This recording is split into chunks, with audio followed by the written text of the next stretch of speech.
जैसा कि हम सभी जानते हैं कि बिहार दरोगा की जो वैकेंसी आई है 2025 में न्यू वाली, उसमें उसकी जो एग्ज़ाम होने वाली है वो 18 और 21 जनवरी 2026 में होने वाली है। तो देखिए इस एग्ज़ाम के लिए जो है ज्ञान बिंदु यानी कि रोशन आनंद सर जो है वो एक बुक निकाले हुए हैं वॉल्यूम 1 करके। उसमें 15 मॉडल प्रैक्टिस सेट दिए गए हैं। तो इसी 15 मॉडल प्रैक्टिस सेट वाली बुक का जो है आज हम लोग पहला मॉडल प्रैक्टिस सेट करेंगे। तो देखिए जैसा कि यहाँ कंटेंट्स में बात करा गया है कि इसमें जो है इस तरह जो है मॉडल प्रैक्टिस सेट करके जो है 15 मॉडल प्रैक्टिस सेट दिया गया है। इसमें से पहला आज हम लोग मॉडल प्रैक्टिस सेट करने जा रहे हैं। तो चलिए शुरुआत करते हैं। और इस हर एक मॉडल प्रैक्टिस सेट में जो है 100 क्वेश्चंस पूछे गए हैं और 100 क्वेश्चंस को हम लोग जो है बनाने का कोशिश करेंगे। तो चलिए देखते हैं। देखिए यहाँ model practice set first number का है। इस फर्स्ट नंबर की मॉडल प्रैक्टिस सेट में पहला क्वेश्चन क्या है कि निम्न में से किसकी तुलना जो है, थोड़ा सा जूम कर लेते हैं।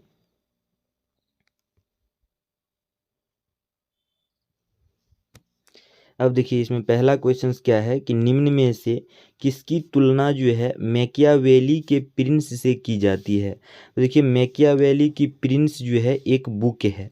मैकियावेली की प्रिंस क्या है, एक बुक है। और इस बुक का जो लेखक है वो निकोलो मैकियावेली द्वारा यह बुक लिखा गया है। यह बुक में क्या लिखा गया है, यह बुक जो है राजनीतिक पुस्तक है। ठीक है, याद रखना है कि यह बुक किस प्रकार की पुस्तक है, राजनीतिक पुस्तक है। और इस बुक में राजा को सत्ता हासिल करने के लिए, राज्य चलाने के लिए गाइड किया गया है। तो याद रखना है मैकियावेली के प्रिंस क्या है, एक बुक का नाम है और इस बुक के लेखक निकोला मैकियावेली है। तो देखिए हमसे पूछा क्या जा रहा है कि इस बुक की तुलना जो है किससे किया गया है।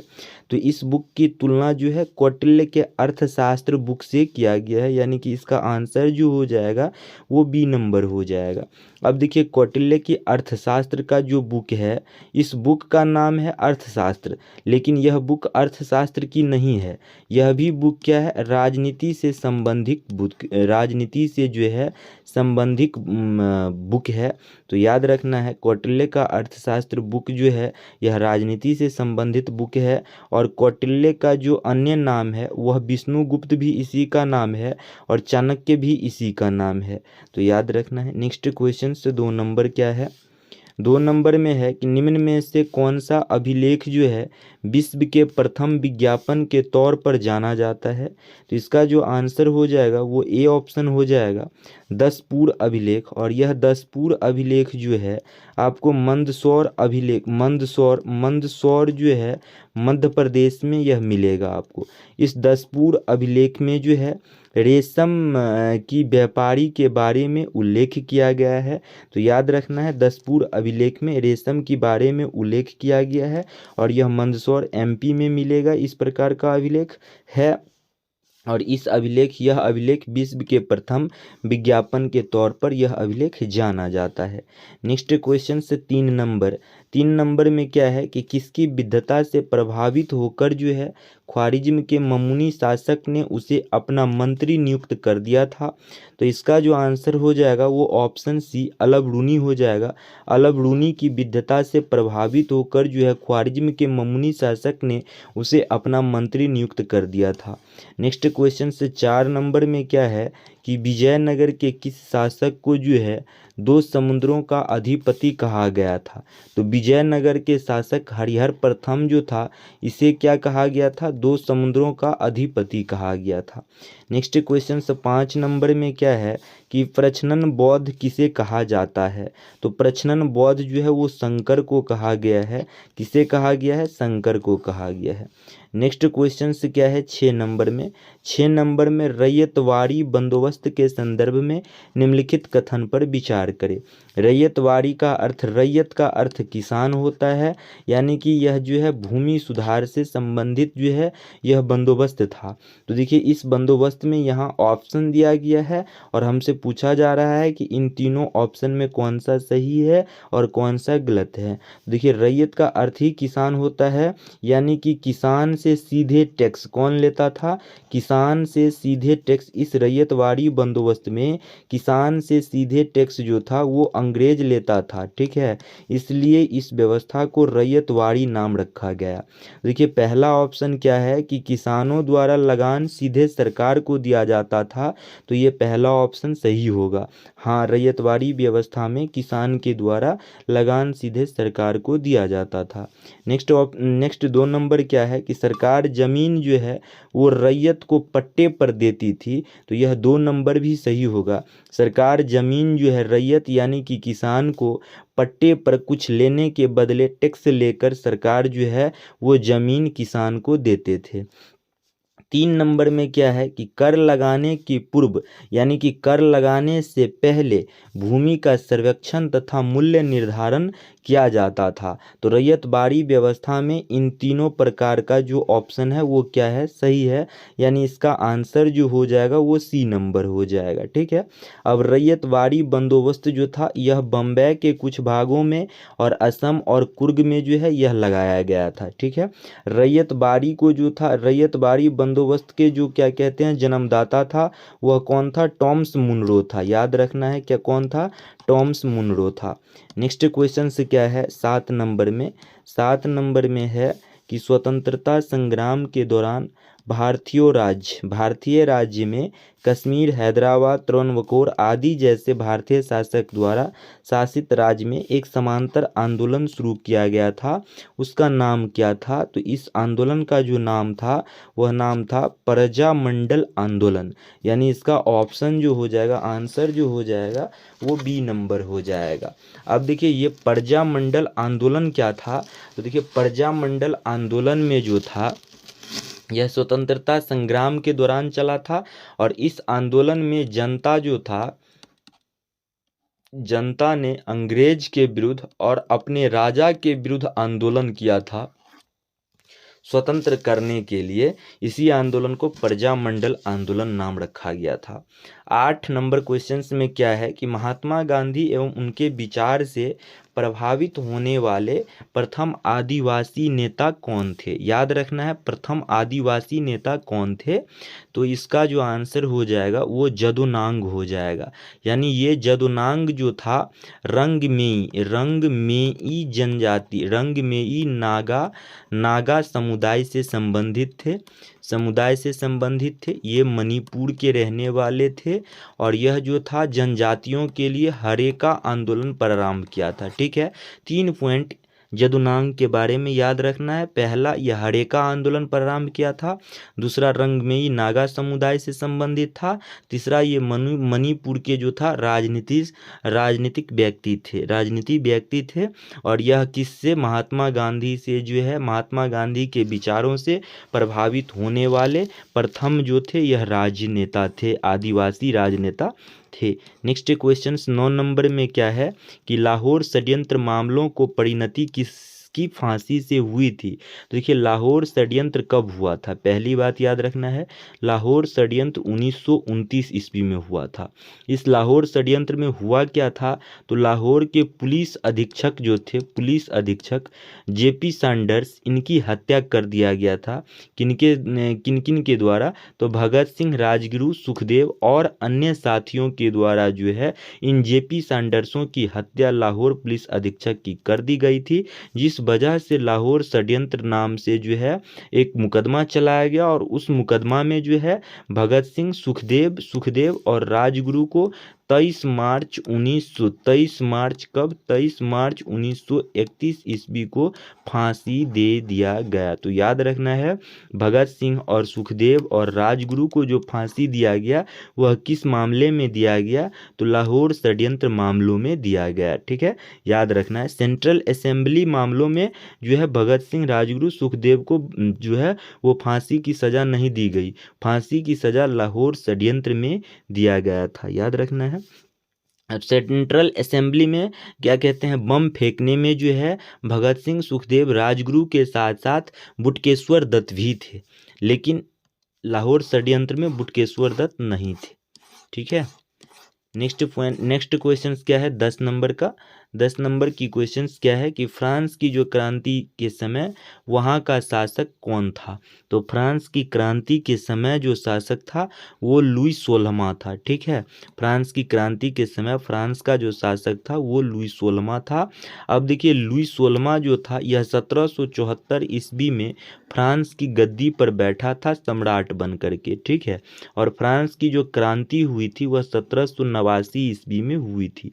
और लुई 16वां की जो पत्नी मेरी एंतोइनेट थी वह क्या थी, ऑस्ट्रिया की राजकुमारी थी। ठीक है, ये 3-4 पॉइंट जो है लुई 16वां से रिलेटेड याद रखना है। नेक्स्ट क्वेश्चन से क्या है 11 नंबर का कि खूनी रविवार की घटना कब घटित हुई थी। तो खूनी रविवार की जो घटना घटित हुई थी वो 22 जनवरी 1905 ईस्वी को हुई थी। और यह 22 जनवरी खूनी रविवार की घटना में हुआ क्या था, तो देखिए मजदूर जो भूखे मजदूर थे, भूखे मजदूर के समूह जो थे वो जार के पास जा रहे थे और वहां जाने के दौरान जो है सेनाओं की समूह जो था वह इस मजदूर पर गोलियां चलाया था 22 जनवरी 1905 ईस्वी को, इसलिए इस दिन को खूनी रविवार कहा जाने लगा। ठीक है, नेक्स्ट पॉइंट क्या है 12 नंबर में। 12 नंबर का क्वेश्चन है लघु अंडमान व कार निकोबार को विभाजित करता है। तो देखिए लघु अंडमान और कार निकोबार को विभाजित जो करता है वो 10 डिग्री चैनल करता है, याद रखना है। देखिए ये कार कुछ देखिए इमेज में, ये कार निकोबार हुआ, ये क्या कहते हैं लघु अंडमान हुआ। ठीक है, कार निकोबार और लघु अंडमान को 10 डिग्री चैनल जो है अलग करता है। साथ में एक और पॉइंट यदि याद रखना चाहते हैं तो ये लघु अंडमान हो गया और लघु अंडमान के ऊपर क्या है साउथ अंडमान है। ठीक है, साउथ अंडमान है, साउथ अंडमान। इस साउथ अंडमान को जो है अंडमान इस साउथ अंडमान और इस लघु अंडमान इन दोनों को जो अलग करता है वो कौन अलग करता है, डंकन पास अलग करता है। ठीक है, और कार निकोबार और लघु अंडमान को कौन अलग करता है, तो 10 डिग्री चैनल अलग करता है। ठीक है, तो ये 2 पॉइंट याद रखनी है। साउथ अंडमान और लघु अंडमान को डंकन पास अलग करता है और लघु अंडमान और कार निकोबार को 10 डिग्री चैनल अलग करता है। ठीक है, नेक्स्ट क्वेश्चन क्या है 13 नंबर का। 13 नंबर में है निम्नलिखित राज्यों में किसकी समुद्री तट सबसे लंबा है। तो देखिए ऑप्शन के अनुसार यदि हम बात करें तो इस ऑप्शन के अनुसार आंसर जो हो जाएगा वो बी नंबर हो जाएगा, यानी कि तमिलनाडु। आंध्र प्रदेश, महाराष्ट्र, केरल, तमिलनाडु, इन चारों में तमिलनाडु का समुद्री तट सबसे लंबा है 1068 किमी। लेकिन यदि भारत में पहला समुद्री तट सबसे लंबा वाला राज्य पूछा जाए तो 2340 किलोमीटर समुद्री तट लंबा हो जाएगा गुजरात का। ठीक है, लेकिन ऑप्शन में तो गुजरात दिया नहीं गया है, तो यह पहले क्रम का है गुजरात और दूसरे क्रम का कौन है, तमिलनाडु है। ठीक है, तो याद रखना है। अगर इसी में केंद्र शासित प्रदेश भी दिया रहता तो केंद्र शासित प्रदेश में अंडमान निकोबार का सबसे समुद्री तट सबसे लंबा है। ठीक है, 3000 किलोमीटर के आसपास है। 14 नंबर यानी नेक्स्ट क्वेश्चन 14 नंबर में क्या है कि शिवालिक को भारत के उत्तरी मैदान से अलग करने वाली संरचना कौन है। तो देखिए हिमालय की बात किया जा रहा है यहाँ। तो हिमालय का कुछ क्रम इस प्रकार है उत्तर से दक्षिण की ओर, 3-4 क्रम में बांटा गया है। पहला क्या है ट्रांस हिमालय, इसी को पार हिमालय भी कहते हैं।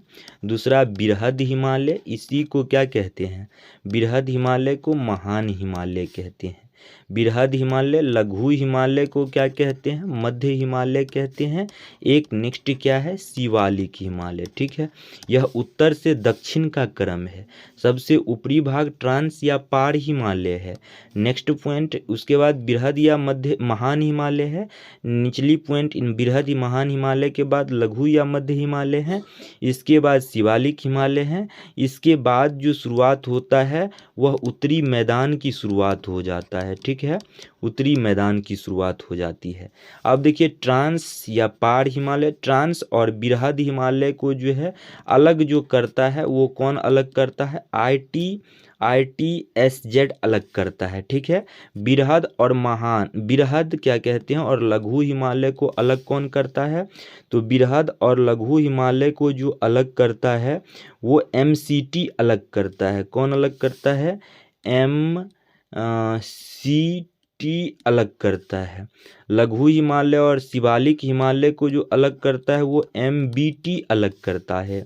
शिवालिक और उत्तरी मैदान को जो अलग करता है वो कौन अलग करता है, HFF अलग करता है, ठीक है। MBF हो जाएगा यहाँ, फॉल्ट MBF अलग करता है। तो ये 4 पॉइंट आपको याद रखनी है। क्या क्या याद रखनी है कि हिमालय का क्रम जो है उत्तर से दक्षिण कुछ इस प्रकार है। पहले तो ट्रांस हिमालय यानी कि पार हिमालय है, दूसरा नंबर में बृहद या महान हिमालय, तीसरा नंबर में लघु या मध्य हिमालय है, चौथा नंबर में शिवालिक हिमालय है। उसके बाद उत्तरी मैदान की शुरुआत हो जाती है। ट्रांस और पार हिमालय को अलग कौन करता है, ITSZ अलग करता है। ITSZ का full form Indo Tsangpo suture zone होता है, यहाँ 100 हो जाएगा, ठीक है, सच्चर जोन होता है। बृहद और लघु हिमालय को कौन अलग करता है, MCT पॉइंट अलग करता है। MCT का फुल फॉर्म क्या हो जाता है, मेन सेंट्रल थ्रस्ट हो जाता है, ठीक है। लघु हिमालय और मध्य हिमालय लघु हिमालय और शिवालिक हिमालय को अलग कौन करता है, MBF अलग करता है, यानी मेन बाउंड्री फॉल्ट अलग करता है। शिवालिक हिमालय और उत्तरी मैदान को अलग कौन करता है, तो HFF करता है, यानी कि कौन अलग करता है, हिमालयन फ्रंट फॉल्ट अलग करता है, हिमालयन फ्रंटल फॉल्ट अलग करता है। यानी कि हमसे क्वेश्चन से क्या पूछा जा रहा है, शिवालिक को भारत के उत्तरी मैदान से अलग करने वाली संरचना कौन है, तो HFF है, यानी हिमालयन फ्रंटल फॉल्ट है। नेक्स्ट क्वेश्चन से 15 नंबर में क्या है, 15 नंबर में है कि जलोढ़ मिट्टी में किस तत्व की कमी पाई जाती है। देखिए जलोढ़ मिट्टी जो है बाढ़ के द्वारा लाई गई मिट्टी होती है, पहली बात। दूसरी बात, यह 2 प्रकार का होता है, एक तो खादर होता है, दूसरा क्या होता है, बांगर होता है। अब देखिए खादर यानी कि जिस क्षेत्र में बार बार प्रत्येक वर्ष बाढ़ आता है उस क्षेत्र की जलोढ़ मृदा को खादर मिट्टी बोलते हैं। और जिस क्षेत्रों में 5, 4, 10 वर्षों के बाद बाढ़ आती है उस क्षेत्र की जलोढ़ मृदा को बांगर जलोढ़ मृदा बोलते हैं, ठीक है। तो याद रखनी है 2 प्रकार की जलोढ़ मृदा होती है। लेकिन हमसे क्वेश्चंस में क्या पूछा गया है, किस तत्व की कमी पाई जाती है, तो नाइट्रोजन और ह्यूमस की कमी पाई जाती है। लेकिन ऑप्शन में एक ही नाइट्रोजन है, यानी आंसर इसका नाइट्रोजन हो जाएगा। अब देखिए यहाँ क्या है कि भारत में किस किस्म की कॉफ़ी का उत्पादन अत्यधिक मात्रा में किया जाता है। तो देखिए भारत में मुख्यतः 2 प्रकार की जो है किस्म कॉफ़ी के उत्पादन किया जाता है, एक तो अरेबिका और दूसरा रोबस्टा। लेकिन हमसे क्वेश्चंस में क्या पूछा गया है कि उत्पादन अत्यधिक मात्रा में किस प्रकार की किस्म की जाती है, तो रोबस्टा नाम की किस्म की जाती है, ठीक है। कॉफ़ी की उत्पादन भारत में पहली बार कहाँ से हुआ था, तो बाबा बुदान की पहाड़ी से हुआ था। और यह बाबा बुदान की पहाड़ी कहाँ है, कर्नाटक में है, ठीक है। कॉफ़ी उत्पादन के लिए वर्षा अनुकूल कितनी होनी चाहिए, एक वर्षों के दौरान, तो 150 से लेके 250 सेंटीमीटर के रेंज में होनी चाहिए। टेम्परेचर जो है इसके लिए 16 डिग्री सेल्सियस से लेके 28 डिग्री सेल्सियस के रेंज में होनी चाहिए। और कॉफ़ी उत्पादन के लिए मिट्टी कैसा होना चाहिए, तो मिट्टी जो है लेटराइट मिट्टी होनी चाहिए, ठीक है, लेटराइट मिट्टी होनी चाहिए। और इस प्रकार की मिट्टी कहाँ पाई जाती है, तो पश्चिमी घाट में पाई जाती है। कहाँ पाई जाती है, पश्चिमी घाट में पाई जाती है। तो ये सारी पॉइंट जो है याद रखनी है, कॉफ़ी से रिलेटेड है। और हमारे भारत में जो है विश्व के कॉफ़ी उत्पादन का जो है 2.5% से लेकर के जो है 4.5% तक का जो है कॉफ़ी उत्पादन होता है।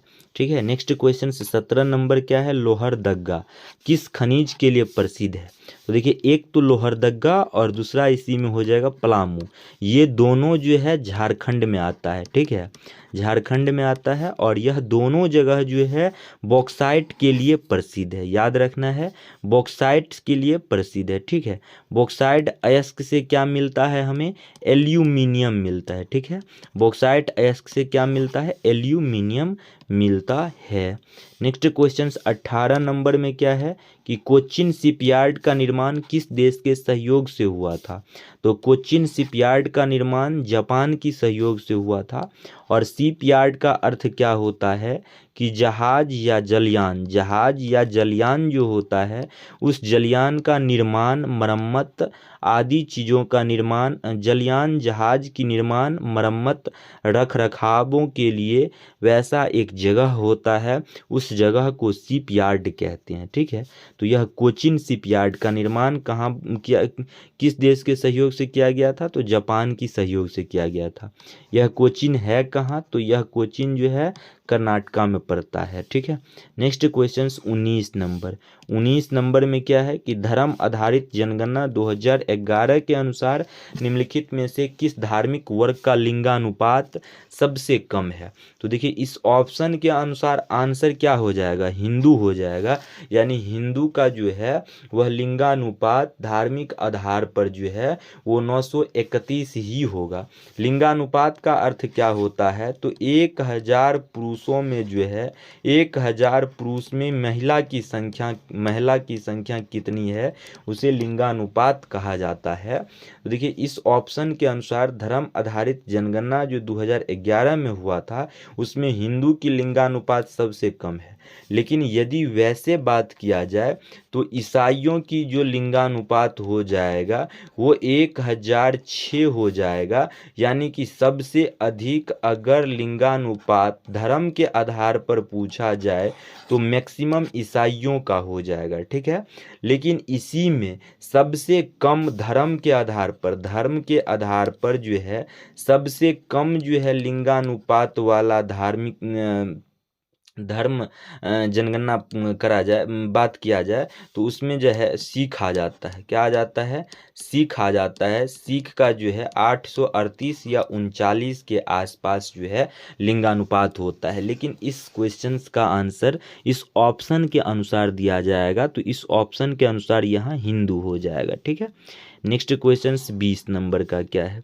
देखिए, 20 नंबर में क्या है कि हमसे पूछा जा रहा है सही सुमेलित नहीं है। देखिए, मेसेटा का पठार जो है यह स्पेन में है। चियापासा का पठार मैक्सिको में है। यूकॉन का पठार चीन में नहीं है। यानी कि इसका आंसर क्या हो जाएगा? सी हो जाएगा। ठीक है, याद रखना है। तो यूकॉन की पठार है कहाँ? तो देखिए, यूकॉन की पठार को अलास्का का पठार भी कहते हैं। अलास्का का पठार भी कहते हैं क्योंकि यह अलास्का कहाँ पड़ता है? यूएसए में पड़ता है। क्योंकि अलास्का कहाँ पड़ता है? यूएसए में पड़ता है। यानी यूकॉन का पठार कहाँ हो जाएगा? अलास्का में हो जाएगा, यानी यूएसए में हो जाएगा, चीन में नहीं होगा। ठीक है, याद रखना है। किम्बरले का पठार कहाँ है? तो ऑस्ट्रेलिया में है।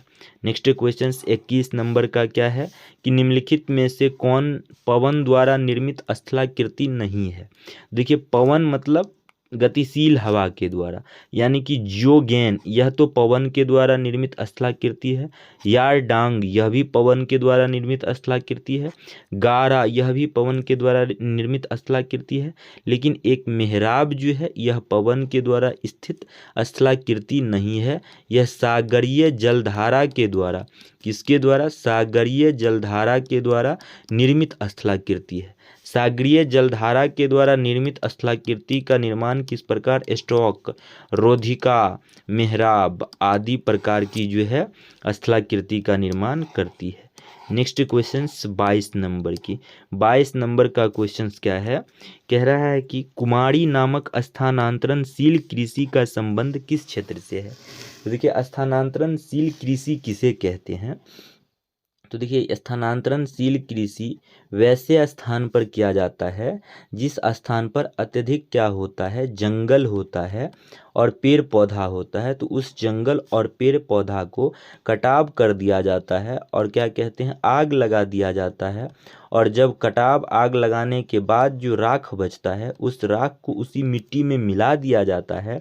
उसके बाद उस क्षेत्र पर, उस स्थल पर जो है कृषि किया जाता है, कृषि का कार्य किया जाता है। तो उस कृषि को स्थानांतरणशील कृषि कहते हैं। ठीक है, तो इस प्रकार की कृषि कहते हैं। लेकिन अलग अलग क्षेत्र में इस स्थानांतरणशील कृषि का नाम अलग अलग रखा गया है। तो देखिए यही बात हमसे पूछा जा रहा है कि कुमारी नामक स्थानांतरणशील कृषि का संबंध किस क्षेत्र से जो है। तो देखिए इस स्थानांतरणशील कृषि को कुमारी कहा जाता है पश्चिमी घाट में। ठीक है, पहला बात। दूसरा बात, इस स्थानांतरणशील कृषि को आंध्र प्रदेश में पोंडू या पेंडा कहा जाता है। इसी स्थानांतरणशील कृषि को जो है क्या कहते हैं, उत्तर पूर्वी भारत में क्या कहा जाता है, झूम कहा जाता है। ठीक है, तो याद रखनी है ये 3-4 पॉइंट। नेक्स्ट 23 नंबर क्वेश्चन क्या है। 23 नंबर में निम्न में से कौन सी प्रशांत महासागर में बहने वाली ठंडी जलधारा है। तो देखिए प्रशांत महासागर में बहने वाली ठंडी जलधारा जो है ओया सीवो है। इस ओया सीवो को क्यूराइल जलधारा भी कहते हैं। ठीक है, क्यूरो सीवो यह क्या है, गर्म जलधारा है, गर्म जलधारा है, यह भी प्रशांत महासागर में बहती है। लेब्राडोर यह भी ठंडी जलधारा है लेकिन उत्तरी अटलांटिक महासागर में बहती है। कनारी की जलधारा यह भी ठंडी जलधारा है लेकिन यह भी उत्तरी अटलांटिक महासागर में बहती है। ठीक है, नेक्स्ट क्वेश्चन 24 नंबर का। 24 नंबर क्वेश्चन में क्या पूछा जा रहा है कि वर्तमान में भारतीय संविधान में कितने मूल अधिकार है। तो देखिए अभी वर्तमान में भारतीय संविधान में कुल 6 प्रकार के जो है मूल अधिकार है। लेकिन जब संविधान बना था उस समय जो है भारतीय संविधान में मूल अधिकार क्या था, 7 प्रकार के मूल अधिकार थे।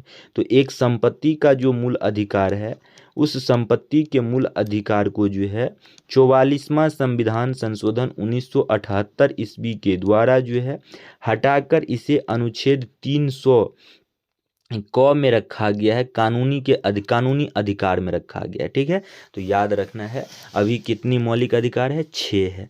भारतीय संविधान के अनुसार सरकार का प्रमुख कौन होता है। तो देखिए भारतीय संविधान के अनुसार जो है वास्तविक प्रमुख सरकार का जो होता है वो प्रधानमंत्री होता है। लेकिन औपचारिक जो होता है वह कौन होता है, राष्ट्रपति होता है। तो यहाँ आंसर क्या हो जाएगा, प्रधानमंत्री हो जाएगा। ठीक है, नेक्स्ट पॉइंट क्या है, 26 नंबर क्वेश्चन। 26 नंबर में क्या है, राज्यसभा में प्रतिनिधित्व के लिए अमेरिका के समान प्रतिनिधित्व प्रणाली का प्रयोग कब होगा।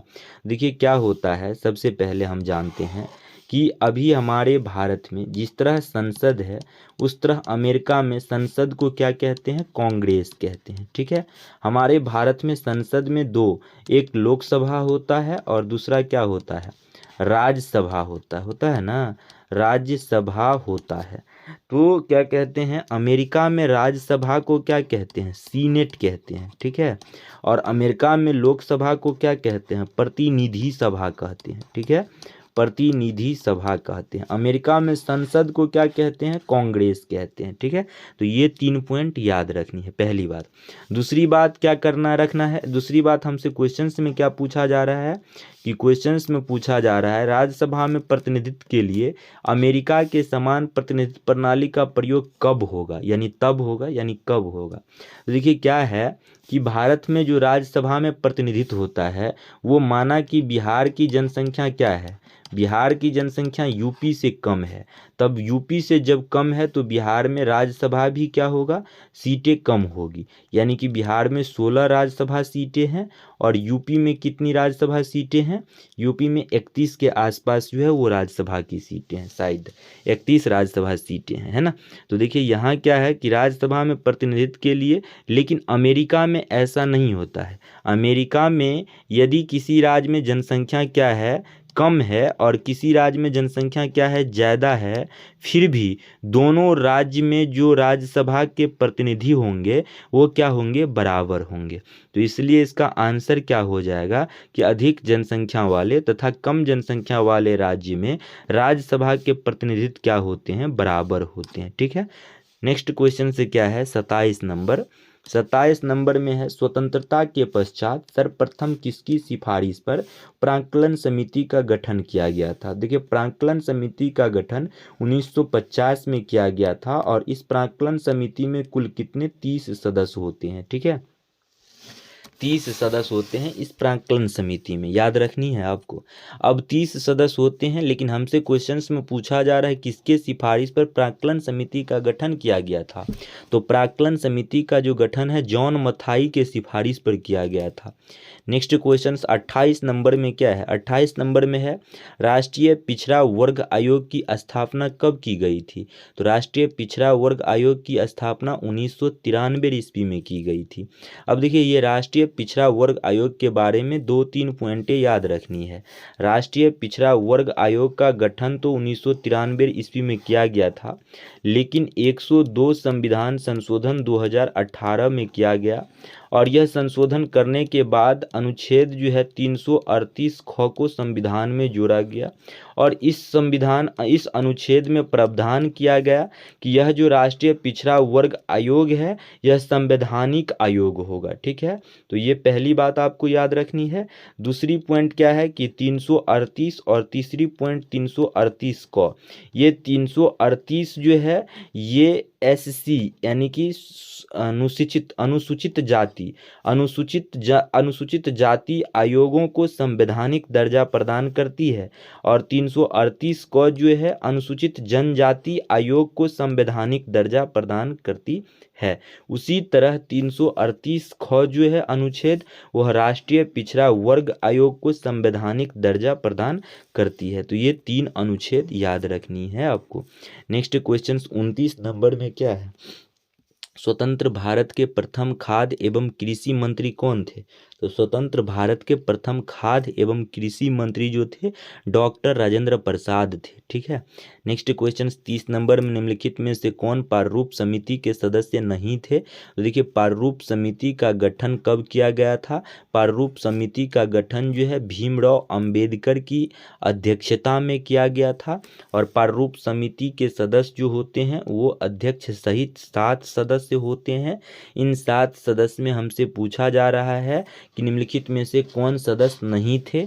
तो इसमें PV नरसिम्हा राव जो थे सदस्य नहीं थे। ठीक है, नेक्स्ट क्वेश्चन 31 नंबर में क्या है कि अनुच्छेद 40। तो अनुच्छेद 40 जो है वो ग्राम पंचायत की संगठन के बारे में चर्चा करता है। अनुच्छेद 41 जो है काम करने की अधिकार के बारे में बताता है। अनुच्छेद 44 जो है समान नागरिक संहिता के बारे में बताता है। अनुच्छेद 48 जो है कृषि एवं पशुपालन की संगठन के बारे में बताता है। इन चारों का जो है चारों अनुच्छेद का जो है सूची जो है सेम, चारों अनुच्छेद की सूची जो है वो क्या कहते हैं सही है, यानी कि सही कह रहा है मिलान करने के लिए। अब नेक्स्ट क्वेश्चन 32 नंबर में हमसे पूछा जा रहा है प्रथम लोकसभा उपाध्यक्ष। तो देखिए प्रथम लोकसभा उपाध्यक्ष अनंत शयनम अयंगर थे, लेकिन अगर आपसे यहीं उपाध्यक्ष ना पूछ के अध्यक्ष पूछ देता तो प्रथम लोकसभा अध्यक्ष कौन था, GB मावलंकर था। ठीक है, याद रखना है। लेकिन 33 नंबर क्वेश्चन अब यहाँ से क्या है मैथ का आ जाता है, हम लोग मैथ को भी बढ़ाएंगे। ये क्या है, एक टीवी की कीमत क्या है 20% की कमी कर दी गई है।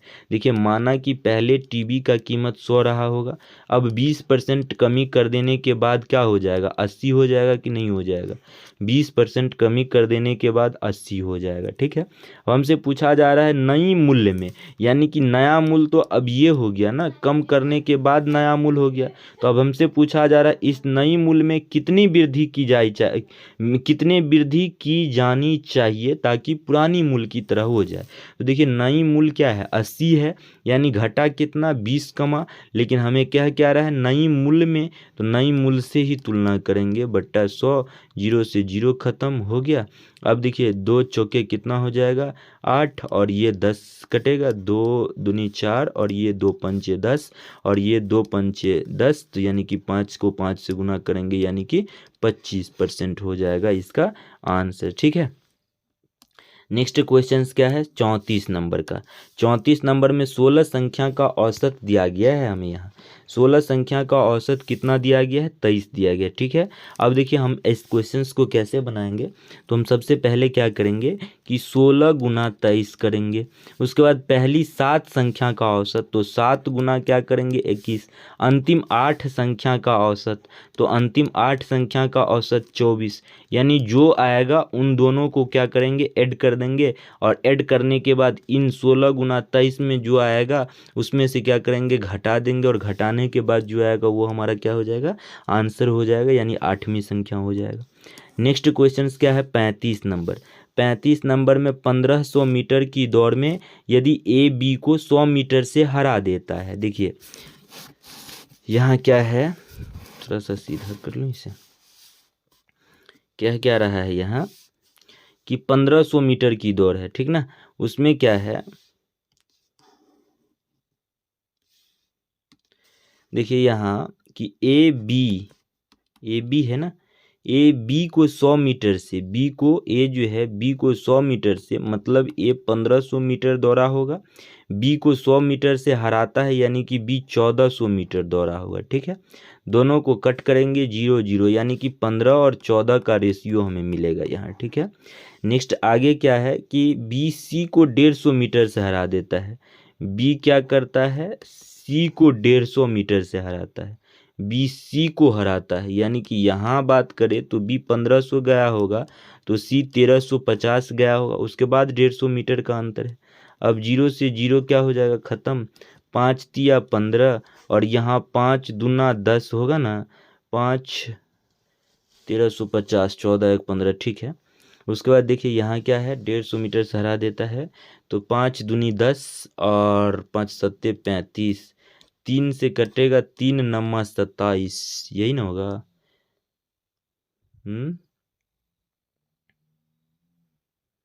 सॉरी गलती कर दी ना।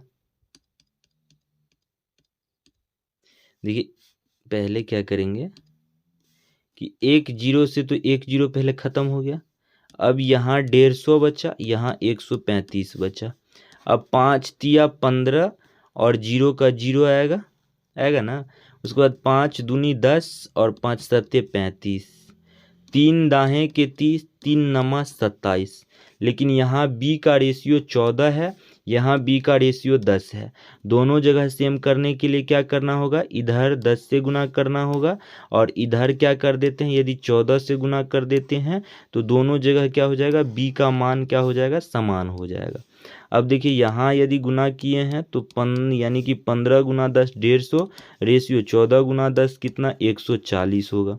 यहाँ गुना करेंगे 14 दाहें कितना हो जाएगा 140, रेशियो 14 नम्मे कितना हो जाएगा 14 दाहें के 140, यानी कि 9 चौक 36 का 6 हाथ में 3, 9 1 9 और 9 3 कितना 12, 126 हो जाएगा। ठीक है, अब देखिए यहाँ ए, यहाँ बी, यहाँ बी, यहाँ सी, यानी कि यहाँ भी 140 बी, यहाँ भी 140 बी।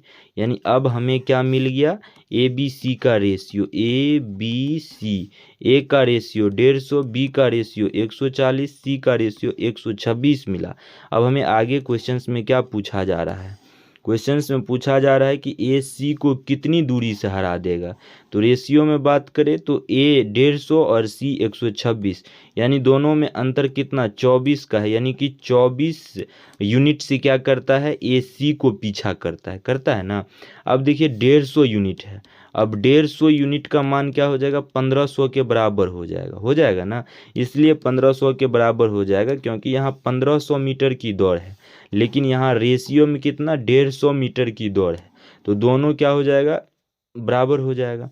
तो 150 0 से 0 क्या होगा, पहले कटेगा। अब इस 0 से क्या होगा, यह 0 कटेगा, 15 से 15 यानी 10 आएगा ना। एक रेशियो का मान क्या हो जाएगा, 10 हो जाएगा। जब एक रेशियो का मान 10 हो जाएगा तो हमें यहाँ क्या निकालना है, 24 रेशियो का मान। तो 1 का 10, तो 24 का निकालने के लिए 10 से गुना करेंगे 24 में, यानी 240 मीटर से क्या करता है, ए सी को पीछा करता है। ठीक है, तो याद रखिएगा इसका आंसर 240 मीटर हो जाएगा। ठीक है। नेक्स्ट क्वेश्चन 36 नंबर में क्या कहता है, 20% और 20% की क्रमिक छूट के बाद एक घड़ी का विक्रय मूल्य क्या है, 640 है, तो घड़ी का अंकित मूल्य क्या होगा। तो देखिए इस क्वेश्चन को हम लोग कैसे बनाएंगे, पहले तो हमें इसे क्या करना है, इसे डिलीट करना है, इसे क्या करना है, इरेज करना है। ठीक है।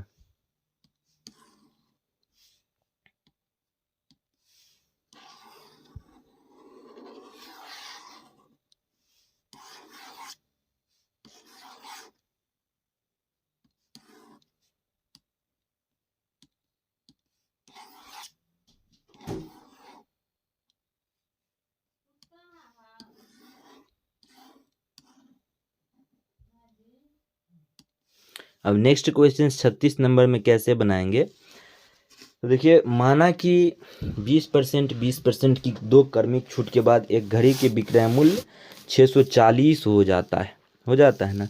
माना कि घड़ी का क्रय मूल्य x रहा होगा, यानी कि घड़ी x रुपया में खरीदा होगा, x रुपया में खरीदा है, और पहले क्या करा है 20% का छूट, यानी 20% छूट देंगे तो 80 रुपया, यानी कि 80 रुपया में बेचे, तो x का 80/100। उसके बाद फिर 20% छूट दिया तो फिर x का क्या हो जाएगा, 80/100 का 80/100 फिर हो जाएगा, 0 0 खत्म, 2 0 से 2 0 खत्म। ठीक है। उसके बाद देखिए यानी कि यह क्या हो जाएगा, इतना छूट देने के बाद यह टोटल क्या हो गया, एसपी हो गया, लेकिन रियल में एसपी कितना 640 दिया गया, तो बराबर 640 हो जाएगा ना। तो देखिए 2 0 खत्म हो चुका है इधर, 8 गुना 8 कितना हो जाएगा 64, और इस 64 से इसे काटेंगे तो क्या 10 हो जाएगा। अब इधर 100 है, ये 100 इधर जाएगा तो क्या हो जाएगा, x का मान क्या हो जाएगा 1000 हो जाएगा, और x हम क्या माने थे, सीपी माने थे, यानी कि यहाँ तो घड़ी का अंकित मूल्य क्या है, सॉरी सीपी नहीं मानना था हमें मार्केट प्राइस यानी कि एमपी मानना था। ये घड़ी का अंकित मूल्य क्या हो जाएगा 1000 हो जाएगा। ठीक है, याद रखना है। नेक्स्ट क्वेश्चन क्या है, यदि एक संख्या का 60% दूसरी संख्या के 3/4 के बराबर है तो पहली संख्या का दूसरी संख्या से अनुपात क्या है। देखिए यदि एक संख्या माना कि x का 60%, ठीक है, दूसरी संख्या का 3/4 यानी y का मान लेते हैं 3/4, ठीक है, यानी x गुना 60% हटेगा तो 100 बराबर y गुना 3/4। ठीक है। इसे सॉल्व करने के बाद आप इस सवालों का जवाब यानी कि x अनुपात y का मान कितना होगा कमेंट में ज़रूर दें। ठीक है। नेक्स्ट क्वेश्चन 38 नंबर है। 38 नंबर क्या है, किसी खास कोड रोज चेयर का कोड दिया गया है, सर्च का कोड हमसे पूछा जा रहा है।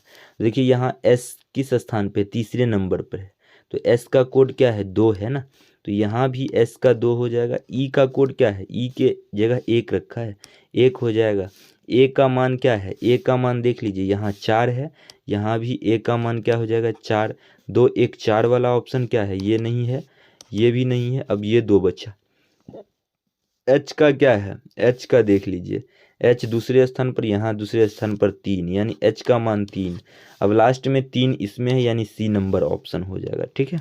नेक्स्ट क्वेश्चन 39 में क्या है, लुप्त संख्या को ज्ञात करें। तो देखिए 2 यहाँ क्या करेंगे, 2 और 1 3, और 3 को 5 में ऐड करेंगे तो 8, 8 को 3 में ऐड करेंगे तो 11 इधर होता है। इधर क्या करें, 4 1 5, 5 2 7, 4 क्या हो जाएगा 11, इधर भी टोटल को ऐड करने पर, तो यानी कि इसे भी टोटल को ऐड करने पर कितना होना चाहिए 11 होना चाहिए। 5 3 8 2 10 और 1 यानी यहाँ होगा, तब तो जाके 10 में 1 जोड़ेंगे तो 11, यानी 1 यहाँ हो जाएगा तो 11 हो गया, यानी इसका आंसर ए नंबर हो जाएगा। ठीक है। 40 नंबर में क्या है, मुद्रास्फीति से सर्वाधिक लाभ निम्न में से कौन पाता है। देखिए मुद्रास्फीति का अर्थ क्या होता है, मुद्रा का मान कम हो जाना। मुद्रास्फीति का अर्थ होता है मुद्रा का जो है वो मान क्या हो जाता है, कम हो जाता है। यानी मुद्रा का मान कैसे कम होता है, तो देखिए 10 रुपया में हम क्या करते हैं, अभी 6 केला खरीदते हैं। ठीक है। अब यदि यहाँ केला का मान यदि क्या हो जाएगा, बढ़ जाएगा, केला का दर यदि बढ़ जाता है तो इसी केला को 10 रुपया में हम 3 ही केला खरीद पाएंगे, ठीक है। यानी 10 रुपया में 3 केला खरीद रहे हैं, यानी कि सामान का भाव क्या हो गया है, बढ़ गया है, लेकिन पैसा का दर क्या हो गया है, कम हो गया है। इसी को क्या कहते हैं, मुद्रास्फीति कहते हैं, ठीक है।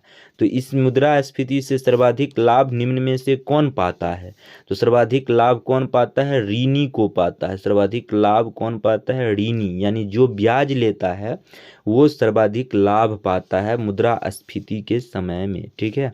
नेक्स्ट पॉइंट 41 नंबर क्या है, किस पंचवर्षीय योजना में कृषि ने ऋणात्मक विकास किया है। देखिए तीसरी पंचवर्षीय योजना में कृषि ने ऋणात्मक विकास किया है। अब तीसरी पंचवर्षीय योजना कब से कब तक था, 1961 से लेकर के जो है 1956 ईस्वी तक जो है तीसरी पंचवर्षीय योजना चला था, ठीक है। और तीसरी पंचवर्षीय योजना में यह जो है कृषि ने ऋणात्मक विकास क्यों किया था, इसलिए किया था क्योंकि 1965 नहीं 1966 ईस्वी में 1965 से लेकर के 1966 ईस्वी तक के जो है बीच में क्या कहते हैं, सुखाड़ पड़ गया था। सुखाड़ पड़ने के कारण जो है कृषि जो है वो ऋणात्मक विकास किया, पहला कारण। दूसरा कारण क्या था कि इसी पंचवर्षीय योजना यानी तीसरी पंचवर्षीय योजना के दौरान 1962 ईस्वी में भारत और चीन का युद्ध हुआ था। इसी पंचवर्षीय योजना यानी तीसरी पंचवर्षीय योजना में 1965 ईस्वी में भारत और पाक का भी युद्ध हुआ था, भारत और पाकिस्तान के भी बीच युद्ध हुआ था। तो यही इन्हीं 3 कारण की वजह से जो है कृषि ने ऋणात्मक विकास किया था, ठीक है। तो याद रखना है। राजा चलैया समिति का संबंध किससे है, तो कर सुधार से है, ठीक है। नेक्स्ट क्वेश्चन 43 नंबर में क्या है, निम्न में से कौन से प्लास्टिक मनी का उदाहरण है। अब देखिए प्लास्टिक मनी का उदाहरण कौन है, देखिए इसका आंसर क्या हो जाएगा, डेबिट कार्ड, क्रेडिट कार्ड, ये दोनों क्या है, प्लास्टिक मनी का उदाहरण है, ठीक है। याद रखना है, इसका ऑप्शन यानी सी हो जाएगा आंसर। अब देखिए इसमें सांकेतिक मुद्रा क्या होता है, तो देखिए क्या होता है सांकेतिक मुद्रा, 100 रुपया जो अभी हम लोग चलाते हैं, इस 100 रुपया को बनाने में 1 से 2 रुपया खर्च आता है, मिनिमम 1 से 2 रुपया खर्च आता है। अब इस 1 से 2 रुपया यानी खर्च आता है, लेकिन इस पर लिखा कितना गया है, 100 रुपया, इसलिए यानी कि संकेत करा गया है 100 रुपया का, ठीक है। तो इसी प्रकार की मुद्रा को क्या कहते हैं, सांकेतिक मुद्रा कहते हैं। नेक्स्ट क्वेश्चन 44 नंबर में, निम्नलिखित में से किस प्रकार की बेरोजगारी के अंतर्गत जो है वास्तविक आवश्यकता से अधिक लोग काम कर रहे होते हैं। तो देखिए प्रच्छन्न बेरोजगारी में जो है वास्तविक आवश्यकता से अधिक लोग काम कर रहे होते हैं। तो इस प्रकार की बेरोजगारी को प्रच्छन्न बेरोजगारी कहते हैं। प्रच्छन्न बेरोजगारी क्या होता है, माना कि यह गिलास बनाना है, ठीक है, मान लेते हैं कि यह गिलास को बनाना है। इस गिलास को बनाने में क्या है, 10 व्यक्ति की जो है वो हमें आवश्यकता है, ठीक है, 10 लेबर की आवश्यकता है। लेकिन इस ग्लास बनाने में कितने लेबर लगे हुए हैं, 15 लेबर लगे हुए हैं। आवश्यकता 10 का ही है, लेकिन लगा कितना है, 15, यानी कितना अत्यधिक लगा हुआ है, 5 लेबर अत्यधिक लगा हुआ है। यही बात यहाँ कहा जा रहा है, वास्तविक आवश्यकता, लेकिन वास्तविक क्या था, 10 था, लेकिन लगा कितना है, 15 लगा है। यानी इस 5 को हटा भी देंगे फिर भी ग्लास बनाने पर किसी भी प्रकार का फर्क नहीं पड़ेगा। तो इस प्रकार की बेरोजगारी को क्या कहते हैं, प्रच्छन्न बेरोजगारी कहते हैं। प्रच्छन्न बेरोजगारी को अदृश्य बेरोजगारी कहते हैं, छिपा हुआ बेरोजगारी कहते हैं। 45 नंबर में क्या है, निम्नलिखित में से कौन सा वक्र बेरोजगारी की दर और इसी के अनुरूप मुद्रास्फीति की दर के बीच व्युत्क्रम संबंध का वर्णन करता है। देखिए फिर से क्वेश्चंस पढ़िएगा, वक्र, कौन सा वक्र जो है बेरोजगारी की दर और मुद्रास्फीति की दर के बीच व्युत्क्रम संबंध को वर्णन करता है। यानी कि यदि बेरोजगारी की दर बढ़ा दी जाए तो मुद्रास्फीति की दर घट जाती है, यदि मुद्रास्फीति की दर को बढ़ा दी जाए तो बेरोजगारी की दर घट जाती है। इसी यानी कि उल्टा को क्या कहते हैं, व्युत्क्रम कहते हैं, यानी कि फ्लिप्स वक्र। इसका आंसर क्या हो जाएगा, फ्लिप्स वक्र। फ्लिप्स वक्र जो है बेरोजगारी की दर और इसके अनुरूप मुद्रास्फीति के दर के बीच व्युत्क्रम संबंध का वर्णन करता है। फ्लिप्स नाम का कौन थे, एक वैज्ञानिक था, उन्होंने बेरोजगारी और मुद्रास्फीति के व्युत्क्रम संबंध का वर्णन किया था, ठीक है। 46 नंबर क्वेश्चन में क्या है कि भारत में रेपो रेट और रिवर्स रेपो रेट को कौन संस्थान निर्धारित करता है? तो भारतीय रिजर्व बैंक जो है यह निर्धारित करता है। अब देखिए रेपो रेट क्या होता है। रेपो रेट से जो है भारतीय रिजर्व बैंक जो है SBI, बैंक ऑफ इंडिया, अन्य वाणिज्यिक बैंक को जो है लोन देता है, और जब यही SBI या बैंक ऑफ इंडिया या अन्य वाणिज्यिक बैंक जो है भारतीय रिजर्व बैंकों के पास अपना पूंजी जमा करता है, तो उस पूंजी पर क्या देता है, ये क्या कहते हैं, ब्याज देता है, इंटरेस्ट देता है, तो उस इंटरेस्ट को रिवर्स रेपो रेट कहते हैं। ठीक है, तो याद रखनी है। नेक्स्ट क्वेश्चन 47 नंबर में क्या है, 47 नंबर क्वेश्चन में क्या है कि भौतिक राशि आयतन का SI मात्रक क्या हो जाएगा? आयतन का SI मात्रक घन मीटर, कोणीय संवेग का SI मात्रक किलोग्राम, केजी वर्ग ना केजी किलोग्राम वर्ग मीटर, सॉरी किलोग्राम वर्ग मीटर, किलोग्राम वर्ग मीटर हो जाएगा इसका, किलोग्राम वर्ग मीटर प्रति सेकेंड हो जाएगा। कोणीय संवेग हो गया ना। श्यानता की SI मात्रक क्या हो जाएगा? न्यूटन सेकेंड प्रति वर्ग मीटर। विद्युत प्रतिरोध का SI मात्रक क्या हो जाएगा? ओम हो जाएगा। ठीक है, तो याद रखना है इसका SI मात्रक। नेक्स्ट क्वेश्चन 48 नंबर में क्या है, जेनर डायोड का उपयोग किस रूप में किया जाता है? तो जेनर डायोड का प्रयोग वोल्टता नियंत्रण के लिए किया जाता है। ठीक है, 49 नंबर में ऐसे परिपथ जहां रुक रुक कर थोड़े समय के लिए विद्युत धारा की आवश्यकता होती है वहां किस सेल का प्रयोग किया जाता है? तो वहां जो है लेक्लांसी सेल का प्रयोग किया जाता है। ठीक है, नेक्स्ट क्वेश्चन कितने, 50 नंबर की, नेक्स्ट नंबर की क्वेश्चन 50 नंबर में क्या हमसे पूछा जा रहा है, त्वरित चालक का आविष्कार किसने किया था? तो त्वरित चालक का आविष्कार बेंजामिन फ्रैंकलिन ने किया था। अब देखिए त्वरित चालक होता क्या है, तो देखिए कोई भवन है यह, इस भवन के ऊपर यह छत है, इस छत में एक क्या लगा हुआ है, धातु का जो है छड़ लगा हुआ है। ठीक है, इस छड़ में जो है अब तार लगा दिया गया है, और यह तार क्या करता है, तार लगा दिया गया है, और इस तार को जो है धरती में जो एक प्लेट लगाया गया है, इस प्लेट में इस तार को लगा दिया जाता है। अब इससे क्या होता है कि इस छत पर यदि आकाशीय बिजली गिरता है तो वह बिजली छत को नुकसान नहीं पहुंचाता है। क्यों नहीं पहुंचाता है? क्योंकि यह आकाशीय बिजली इस धातु के छड़ के माध्यम से होते हुए इस तार में प्रवेश करेगा, इस तार से प्रवेश करते हुए धरती में प्लेट जो लगा होता है उस प्लेट में प्रवेश करेगा, और इस प्लेट से धरती में प्रवेश कर जाएगा, जिस वजह से इस छत को नुकसान नहीं पहुंचा पाएगा। ठीक ना, तो याद रखिएगा। नेक्स्ट क्वेश्चन 51 नंबर की क्या है, बर्फ के दो टुकड़े को आपस में दबाने पर टुकड़े आपस में चिपक जाते हैं। क्यों चिपक जाते हैं? क्योंकि दाब अधिक हो जाता है, और दाब अधिक होने से बर्फ का क्या होता है, गलनांक घट जाता है। ठीक है, तो याद रखना है।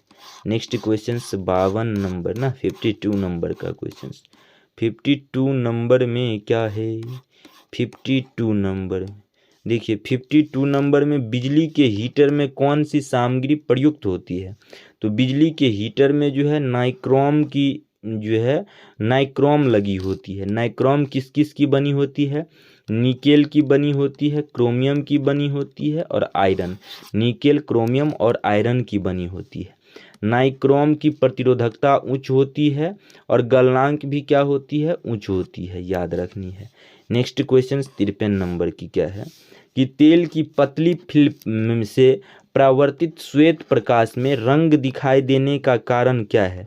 इसका आंसर क्या, व्यक्तीकरण। व्यक्तीकरण के कारण जो है तेल की पतली फिल्म से परावर्तित श्वेत प्रकाश में जो है वो क्या होता है, रंग दिखाई देता है। ठीक है, नेक्स्ट क्वेश्चन नंबर में क्या है कि निम्नलिखित अभिक्रिया में कौन सा वियोजन निस्तापन अभिक्रिया को प्रदर्शित करता है? वियोजन या निस्तापन, वियोजन मतलब टूटना। अब देखिए इसका आंसर क्या हो जाएगा, जिंक कार्बोनेट, ZnCO3 जब टूटता है तो जिंक ऑक्साइड और कार्बन डाइऑक्साइड में जो है वह टूटकर अलग होता है। ठीक है, नेक्स्ट क्वेश्चन से क्या है, नेक्स्ट में हमें फॉर्मूला पूछा गया है।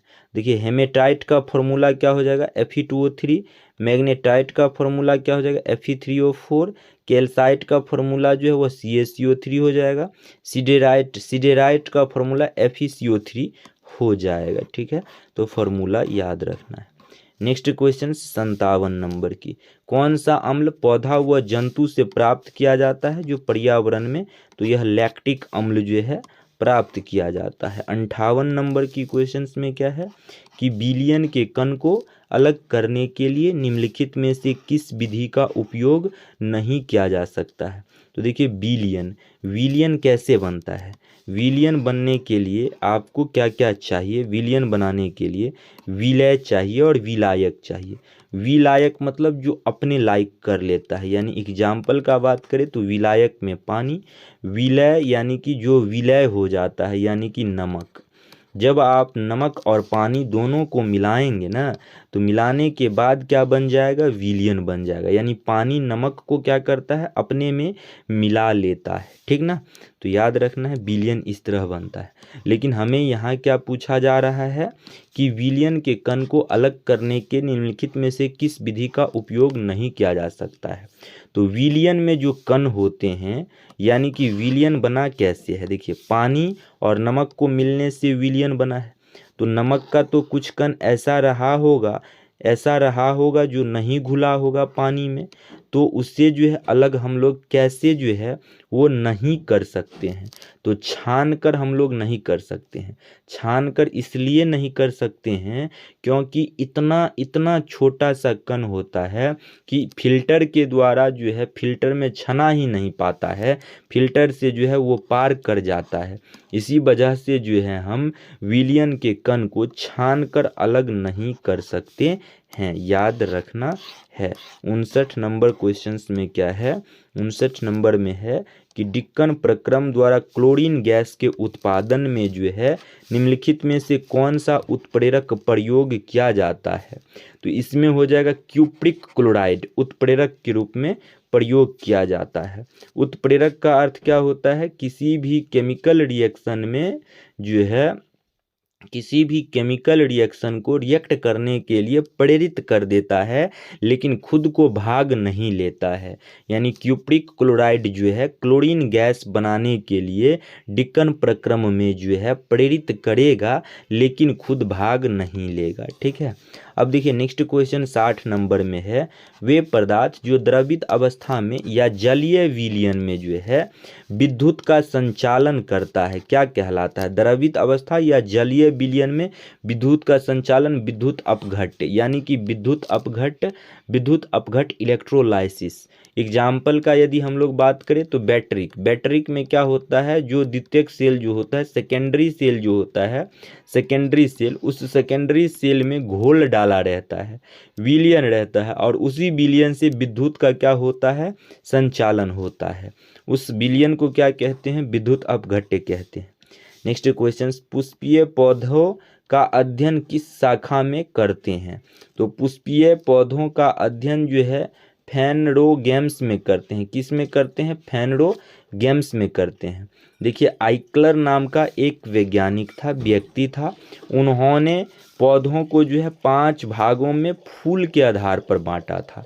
सबसे पहले यह 2 भाग में बांटा, क्रिप्टोगेम्स। ठीक है, क्रिप्टोगेम्स, और क्रिप्टोगेम्स में वैसे पौधों को रखा जाता है जिसमें फल फूल नहीं होता है, और दूसरा फेनेरोगेम्स में वैसे पौधों को रखा जाता है जिसमें फल फूल पाया जाता है। ठीक है, 62 नंबर क्वेश्चंस में क्या है कि पादप कोशिका जंतु कोशिका से किसकी अनुपस्थिति के कारण भिन्न होती है। पादप कोशिका और जंतु कोशिका, जंतु मतलब मनुष्य, जंतु मतलब मनुष्य जानवर, जंतु कोशिका से किसकी अनुपस्थिति के कारण भिन्न होती है।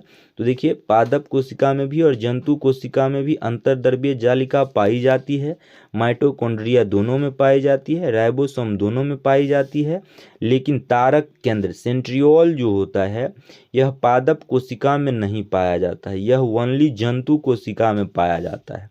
और इसका कार्य क्या होता है, देखिए जब कोशिका का क्या होता है, विभाजन होता है ना, तो कोशिका के विभाजन के समय यह स्पिंडल फाइबर बनाने में मदद करता है और वह स्पिंडल फाइबर जो है गुणसूत्र को जो है विभाजित करने का कार्य करता है। ठीक है, तो याद रखना है।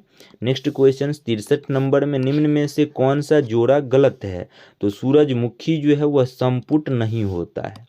नेक्स्ट क्वेश्चन 64 नंबर में अधिकांश कीट श्वसन कैसे करता है, तो अधिकांश कीट श्वसन वातक तंत्र से करता है, ट्रेकिया से करता है। ठीक है, क्लोम जिसे हम लोग क्या कहते हैं, गिल्स यानी कि गल्फर।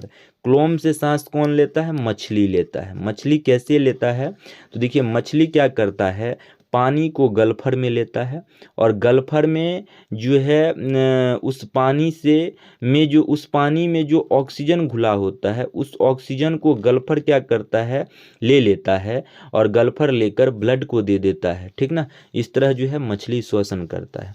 मनुष्य और मेढक फेफड़ा से श्वसन करता है। त्वचा से श्वसन कौन करता है, तो केचुआ जो है त्वचा से श्वसन करता है। ठीक है, याद रखना है।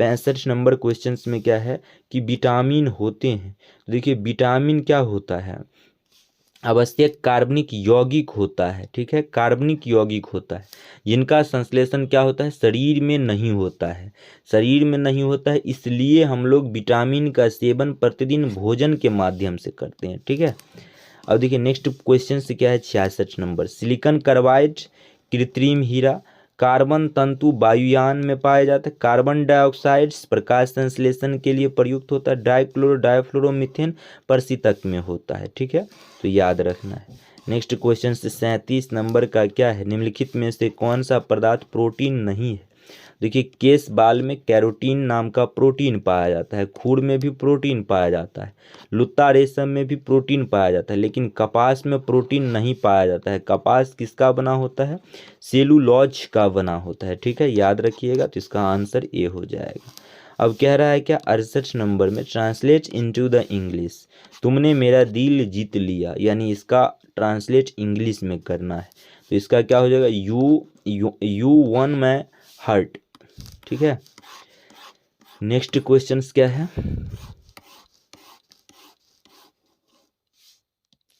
Next question, change the sentence into passive voice, somebody has stolen his purse.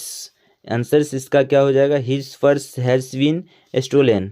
Next question क्या है, इनडायरेक्ट स्पीच हमसे direct speech to indirect speech हमसे पूछा जा रहा है। यहाँ क्या हो जाएगा, Ramesh said that he like that film. Next question 71 number में क्या है कि अक्षर वर्ण किसके योग से बनता है, तो क कह प्लस स से बनता है। जगदीश में कौन सी संधि है, तो व्यंजन नाम की संधि है। ठीक है, 73 नंबर क्वेश्चन में क्या है कि ओलंपिक खेलों में भाग लेने वाली प्रथम भारतीय महिला खिलाड़ी कौन है, ओलंपिक खेलों में भाग लेने वाली, तो देखिए ओलंपिक खेल में भाग लेने वाली प्रथम भारतीय महिला खिलाड़ी हमसे पूछा जा रहा है। ठीक है, तो इसका आंसर डी नंबर हो जाएगा। मैरी लीला राव नाम की जो महिला थी वो 1956 की ओलंपिक में भाग ली थी। वह 100 मीटर की दौड़ में भाग ली थी लेकिन क्वालिफाई नहीं कर पाई थी। ठीक है, पहला बात। दूसरा क्वेश्चन यहाँ से क्या पूछा जा सकता है कि पहला ओलंपिक खेल में पदक पाने वाली भारतीय महिला कौन बनी, तो कर्णम मलेश्वरी जो है भार तोलन में यानी कि वेट लिफ्टिंग में जो है तोलन में जो है कर्णम मलेश्वरी 2002 ईस्वी में शायद ओलंपिक सिडनी में हुआ था। उस सिडनी ओलंपिक में जो है कांस्य पदक जीती थी, याद रखना है। दूसरा अगर आपसे पूछ लिया जाए कि बैडमिंटन में जो है पदक जीतने वाली पहली महिला कौन थी, तो बैडमिंटन में साइना नेहवाल जो है वो पदक ओलंपिक खेलों में जीतने वाली पहली महिला थी, वो कांस्य पदक जीती थी। ठीक है, पीटी उषा भी ओलंपिक में जो है वो व्यक्तिगत ट्रैक मामलों में जो है इन्होंने ओलंपिक में पदक जीती है। ठीक है, 74 नंबर क्वेश्चन क्या है कि एरोफ्लॉट एयरलाइंस विमान सेवा किस देश का है, तो यह सेवा रूस का है। ठीक है।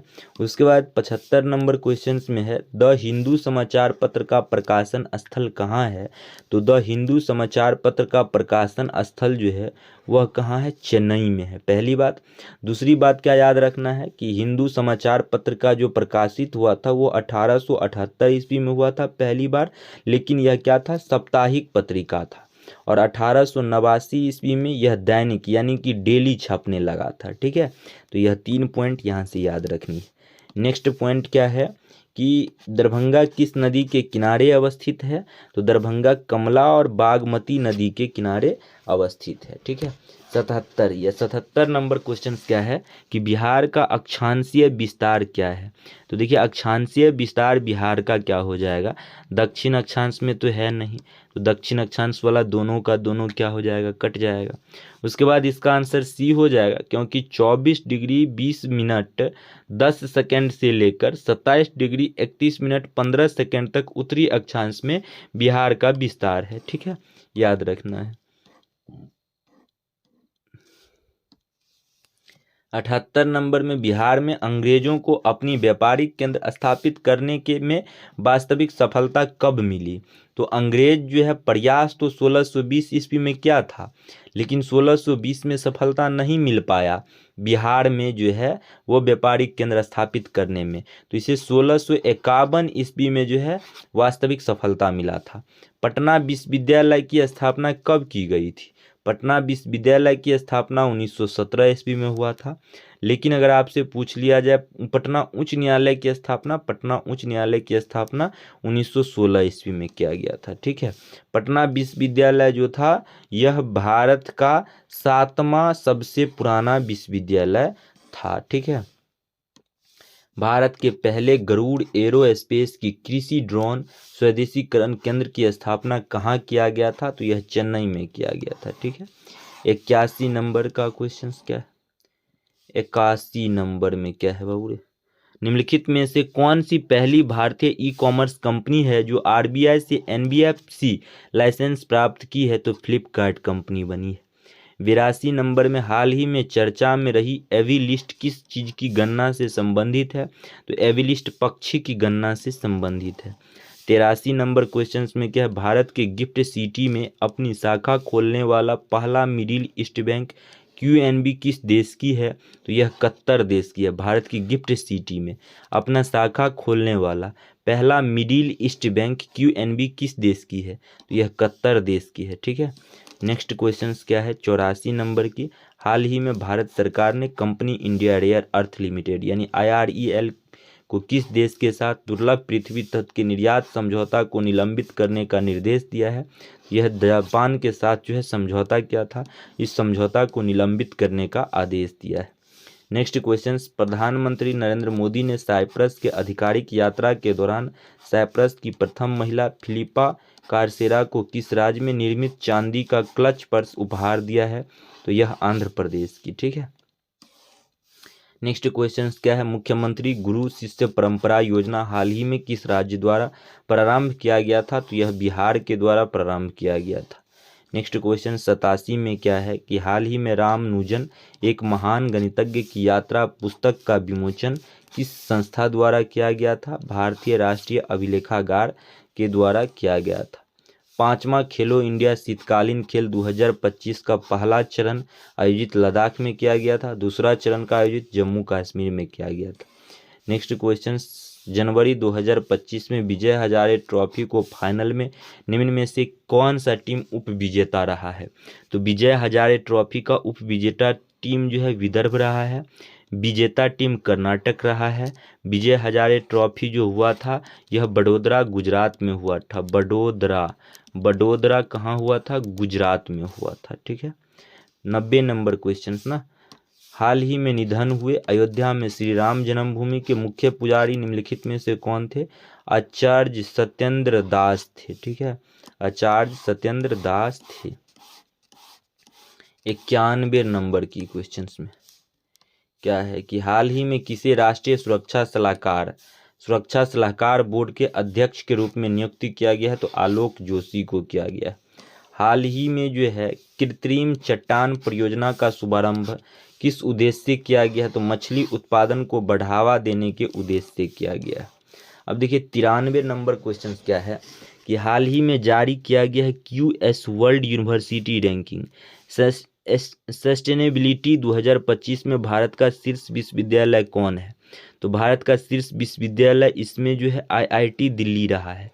अगर भारत का बात करें तो भारत में ही क्या हुआ है कि देखिए QS वर्ल्ड यूनिवर्सिटी रैंकिंग में भारत के कुल 78 यूनिवर्सिटी को शामिल किया गया है। इस 78 यूनिवर्सिटी में जो है भारत का पहला यूनिवर्सिटी IIT दिल्ली फर्स्ट स्थान पर रहा है। सेकेंड स्थान पर इस 78 यूनिवर्सिटी में सेकेंड स्थान पर खड़गपुर रहा है, ठीक है। थर्ड स्थान पर जो है बॉम्बे रहा है। लेकिन अगर टोटल यूनिवर्सिटी यानी कि वर्ल्ड के पूरे यूनिवर्सिटी के रैंकिंग में अगर भारत का यूनिवर्सिटी का रैंकिंग पूछा जाए तो IIT दिल्ली का जो है 171वां स्थान रहा है, ठीक है, तो याद रखनी है। नेक्स्ट क्वेश्चन 94 में हाल ही में राष्ट्रीय अंतरिक्ष दिवस को मनाने की घोषणा 23 अगस्त को की गई है। 23 अगस्त को राष्ट्रीय अंतरिक्ष दिवस को मनाने की घोषणा क्यों करी गई है? क्योंकि देखिए 23 अगस्त को जो है चंद्रमा की दक्षिणी ध्रुव पर जो है चंद्रयान 3 को जो है वो लैंड कराया गया था, ठीक है। इसलिए 23 अगस्त को राष्ट्रीय अंतरिक्ष दिवस मनाने की घोषणा करी गई है। दुनिया 95 नंबर में है, दुनिया के पहले कार्बन न्यूट्रल बेबी बनने वाली बच्ची का क्या नाम है? तो आदवी नाम है, ठीक है। 96 में क्या है कि हाल ही में विश्व पशु स्वास्थ्य संगठन पशु के लिए बात करा जा रहा है। विश्व के पशु स्वास्थ्य की कौन सी स्थिति रिपोर्ट जारी की है? तो पहली रिपोर्ट जारी की है, ठीक है। 97 नंबर में क्या है कि हाल ही में जो है पुरी यानी कि ओडिशा के भव्य मंदिर से प्रेरित होकर निम्न में से किस राज्य में जगन्नाथ धाम मंदिर का निर्माण किया गया है? तो जगन्नाथ धाम मंदिर का निर्माण ओडिसी राज्य से ओडिशा के भव्य मंदिर से प्रेरित होकर पश्चिम बंगाल में जो है वह निर्माण किया गया है। 98 नंबर में क्या है?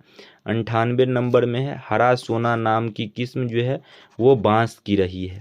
हाल ही में बिहार के किस खिलाड़ी ने खेलो इंडिया यूथ गेम्स 2025 में 2000 मीटर स्टीप लचेज स्वर्ण पदक जीता है? तो यह खुशी यादव स्वर्ण पदक जीता है। इस खेलो इंडिया यूथ गेम में जो है 36 पदक जो है वह बिहार जीता है, ठीक है, याद रखना है। नेक्स्ट क्वेश्चन, बिहार सरकार द्वारा 35% महिला आरक्षण को केवल बिहार की मूल निवासी महिला तक सीमित करने के लिए कब से बिहार आदिवासी नीति लागू की गई है? 8 जुलाई 2025 से की गई है। तो टोटल 100 क्वेश्चंस था। 100 क्वेश्चंस को हम लोगों ने जो है वो प्रैक्टिस करने का कोशिश करा और कर भी चुका हूँ, ठीक है। अब अगले वीडियो में हम लोग जो है दूसरा मॉडल प्रैक्टिस सेट को जो है बनाने का कोशिश करेंगे।